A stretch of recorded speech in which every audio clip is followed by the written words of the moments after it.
Petrol pump पे ज़्यादा rush है।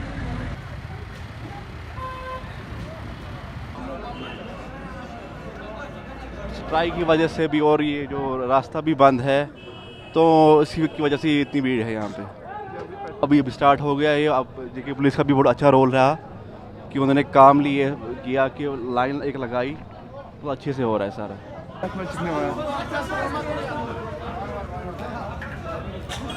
क्राइसिस जो है ऑलमोस्ट पिछले कम से कम एक हफ्ते से रोड बंद था, तो उस वजह से हमारे जो भी फ्यूल टैंकर्स थे वो स्टैंडर्ड थे, रास्ते ख़राब होने की वजह से, तो उस वजह से क्राइसिस थी। डीजल का स्टॉक हमारे पास बहुत था ऑलमोस्ट, आज पेट्रोल पहुंच गया, पेट्रोल का स्टॉक काफ़ी पहुंच गया। होपफुली कि इस क्राइसिस ख़त्म हो जाएंगे। एडमिनिस्ट्रेशन पे हम ये बोलना चाहते हैं कि जो पत्नी टाप का स्ट्रेच है वो बिल्कुल अवॉइड हो जाता है, उसको मतलब मरम्मत नहीं करते हैं, क्योंकि इन गाड़ियों को इसके टनल के अंदर से छोड़ नहीं सकते हैं, क्योंकि उसमें कुछ सिक्योरिटी रीजन है। अगर उस स्ट्रेच से भेजेंगे तो दैट वुड बी ग्रेटफुल कि हमारा सप्लाई स्मूथ रहेगा, बाकी चीज़ें स्मूथ रहेगी।